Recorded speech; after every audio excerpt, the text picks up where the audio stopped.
990, Holy Ghost filled you with Singanikate. I live the high life cause I'm heavenly minded. Hold up, I'm a 90s baby. So really, you made me walk up to you and you don't subscribe to the channel, make sure you hit the subscribe button, like the video and share it with someone. I know you will. Righteous like so wicked, righteous like no wicked, you righteous like so wicked, righteous like no. Well, the saga with regard to the former first family, the Lungu family, continues. So as you may be aware, recently, it should have been like 48 hours ago, Tasila Lungu's seat was petitioned in Parliament. Zambezi East Member of Parliament brought up an issue to say she's an absentee Member of Parliament and the Speaker reserved ruling. And the lawyer has criticized that, according to Phoenix FM.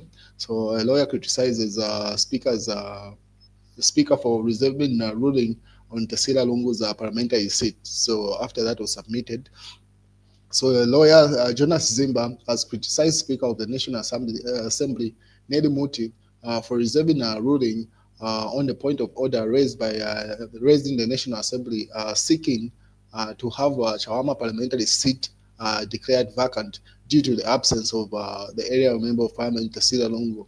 Mr. Zimba argues that before reserving the ruling, Ms. Muti should have realized that the National Assembly operates on rules, committees, and privileges, which should have guided analysis of the motives behind such a call. In an interview with Phoenix News, Mr. Zimba has described the point of order by UPND Zambezi East Member of Parliament, Brian Kabita, as sinister, and that the Speaker must have evaluated the motive behind it before reserving the ruling. Meanwhile, political analyst and Dr. Alex Ngoma has advised the Zambezi East lawmaker to demonstrate leadership with a humane face rather than seeking punitive measures regarding Ms. Lungu. On Tuesday, Mr. Kabita rose on the point of order, questioning whether the House was in order to consider Ms. Lungu as its member when she has no intentions of coming back to Zambia, as submitted by her mother Esther Lungu in South Africa High Court, prompting Speaker of the National Assembly Nelly Muti to reserve ruling on the matter. So that's with regard to Tasila Lungu's situation. But as you may be aware, Makebi Zulu was also petitioned of some sort. Should have been also 48 hours ago. So Makebi Zulu is a family spokesperson and he was a lawyer for the late President Edgar Chagwa Lungu.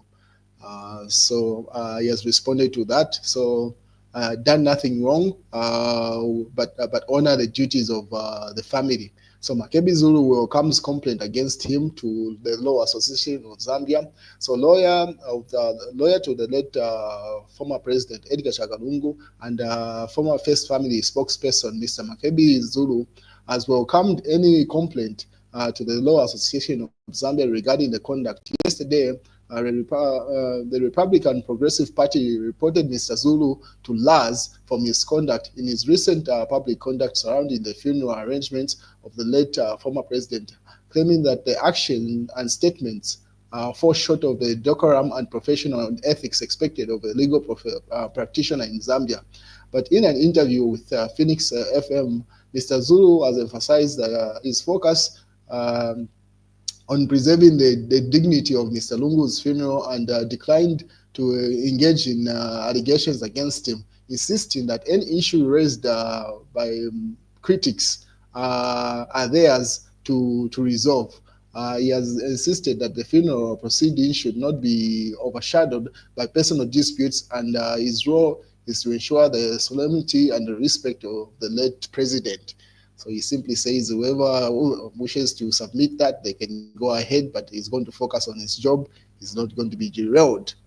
While his Chifeteari keeps on striking at the patriotic front, so he says PF is like a snake with heads on both ends, trying to eat its own tail. They will criticize others over something. They will turn around and want to do the same thing they criticize for. So, and then he highlights some things. Obviously, the Patriotic Front has strike also hit back at Shilfetayari there. As you may be aware, he had some issues, some court cases where he was accused of raping his niece at some point. And I think he won that case, so I don't know how it played out. But so that's what the Patriotic Front is jabbing at to say: a mouth for hire. It can be used for anything. And then they say, "Kanyiska panga sense there." That's the meme they created there. And then Shiketayari goes further to say, in public, they say they defended public interest in the case of Kaunda's burial, and today they are against it. So he's referring to the fact that the Patriotic Front at the time overshadowed their will with regard to burying the first president, Kenneth Kaunda, next to his late wife, but instead opted for him to be buried at Embassy Park. And then now that it is their turn to put to rest Edgar Chagalungu, they insist that his wishes be honored, so that he's buried in South Africa, and Hakainde Hichilema is nowhere near the funeral procession. And then he gives an example of Bill 10, and then now we have Bill 7. Those are the things that Chifetayari brings out there. On the other hand, the Law Association of Zambia has sued the Zambian government, so the Law Association of Zambia petitions cyber laws. They are unconstitutional. So the Law Association of Zambia has petitioned the Constitutional Court to strike out provisions of the new cyber crimes and cyber laws that contravene the rights and freedoms of individuals of expression, speech, and conscience of association, and the rights to hold opinion and freedom of press as guided by the Republican Constitution. So LAZ has sued pretty much government with regard to the new cyber laws.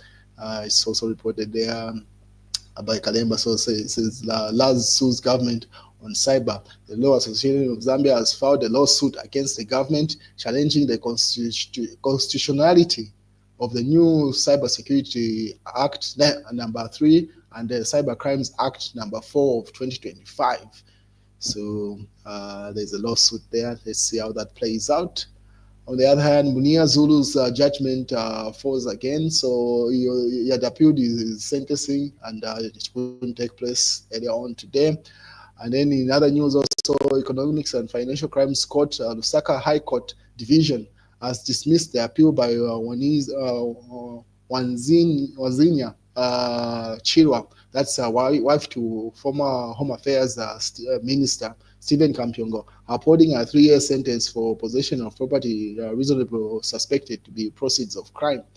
So Stephen Kampiongo's wife continues to serve a sentence as she has lost her appeal case there. The court has been busy, or at least Kanchibia, member of parliament, his brother, I think he has been released from prison, according to this.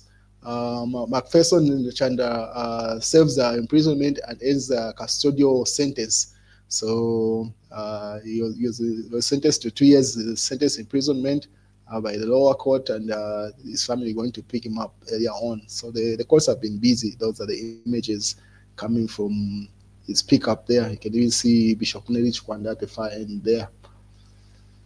And also Gary Nkombo's impersonator on Facebook has been found with a case to answer. So court finds a fake Gary Nkombo with case to answer. So a 27-year-old Lusaka man, Simon, has been found with a case to answer in a matter where he is accused of impersonating former local government and rural development minister Gary Nkombo. So a young man has been picked up, aged 27. He was running a page under the name and pretty much using the images of Gary Nkombo, but he was struck down. And then Hakainde Hichilema never promised a 50 kwacha meal in 2021, even Sinkando says, according to the news diggers, says the president never made such a promise. That's one thing that people strike at him to say many had promised that, and the opposite is the case in 2025. We're just barely a year before the elections. And then the mass newspaper, there will be no Zambia if Hichilema and the UPND voted are not voted out next year. So according to the Socialist Party, say there is need to vote out the UPND there, according to that news headline. News diggers says, I've not seen audit report. We are not aware of its content, ZAMSA, responding to that. ZAMSA, it is not, it's just a cover up. According to Brian Mundubi, they asked to say what happened to 61 containers that were trended, should have been a year ago. Now we will have another issue here without resolving the previous one. So he simply says that's a cover up. And that's the news, ladies and gentlemen.